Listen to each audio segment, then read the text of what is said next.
മനാഫിനെ പ്രതിയാക്കില്ല.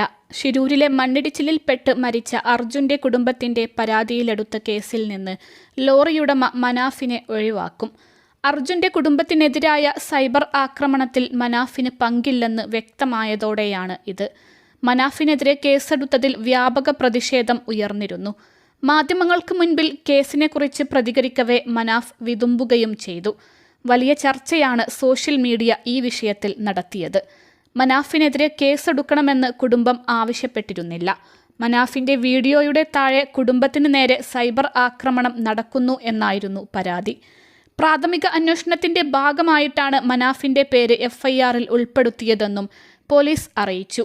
എഫ്ഐആറിൽ നിന്ന് മനാഫിനെ ഒഴിവാക്കുമെന്നാണ് പോലീസ് പറയുന്നത്.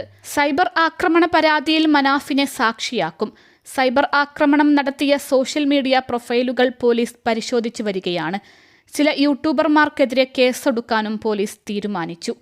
ലോറി ഉടമ മനാഫ്, സോഷ്യൽ മീഡിയയിൽ പ്രചരണം നടത്തിയവർ തുടങ്ങിയവരെ പ്രതി ചേർത്തുകൊണ്ടാണ് പോലീസ് കേസെടുത്തത്. സമൂഹത്തിൽ ചേരിതിരിവ് ഉണ്ടാക്കാൻ ശ്രമം നടത്തിയെന്ന വകുപ്പ് ചുമത്തിയാണ് കേസെടുത്തിരിക്കുന്നത്. സോഷ്യൽ മീഡിയ പേജുകൾ പരിശോധിക്കുമെന്നും ഇന്ന് കുടുംബത്തിന്റെ മൊഴിയെടുക്കുമെന്നും പോലീസ് അറിയിച്ചിരുന്നു. കോഴിക്കോട് കമ്മീഷണർക്കാണ് അർജുന്റെ സഹോദരി അഞ്ജു പരാതി നൽകിയത്. ഇതിന്റെ അടിസ്ഥാനത്തിലായിരുന്നു കേസ്. സഹിക്കാനാകാത്ത വിധത്തിലുള്ള സൈബർ ആക്രമണമാണ് നടക്കുന്നതെന്നാണ് കുടുംബം നൽകിയ പരാതിയിൽ പറയുന്നത്. ലോറി ഉടമ മനാഫിനെതിരെ ഗുരുതര ആരോപണങ്ങളുമായി അർജുന്റെ കുടുംബം കഴിഞ്ഞ ദിവസം രംഗത്തെത്തിയിരുന്നു. മനാഫ് മാധ്യമങ്ങളിൽ പറഞ്ഞ ചില കാര്യങ്ങൾ മൂലം കടുത്ത സൈബർ ആക്രമണമാണ് കുടുംബം നേരിടുന്നതെന്നും ഭാര്യയടക്കമുള്ള കുടുംബത്തോടൊപ്പം മാധ്യമങ്ങൾക്ക് മുന്നിലെത്തി അർജുന്റെ സഹോദരി ഭർത്താവ് ജിതിൻ വിശദീകരിച്ചിരുന്നു.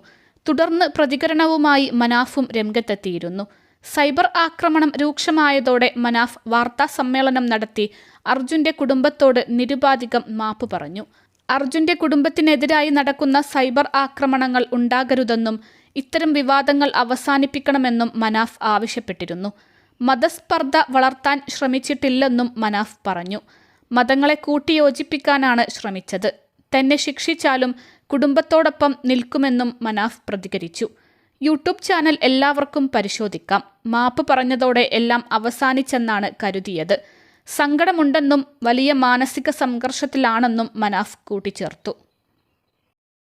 അൽസലാമ ഐ ഹോസ്പിറ്റൽ 21 ലക്ഷത്തോളം സന്തുഷ്ടരായ ഉപഭോക്താക്കളും 2 ലക്ഷത്തോളം തിമിര ശസ്ത്രക്രിയകളും പൂർത്തിയാക്കിയ മലബാറിലെ ഏക കണ്ണാശുപത്രി. ലോകോത്തര നിലവാരമുള്ള ചികിത്സാ സംവിധാനങ്ങൾ, എല്ലാ നേത്രരോഗ ചികിത്സാ സൗകര്യങ്ങളും വിദഗ്ധരായ ഡോക്ടർമാരുടെ മേൽനോട്ടത്തിൽ. Al Salama eye hospital, hospital road, Perinthalmanna.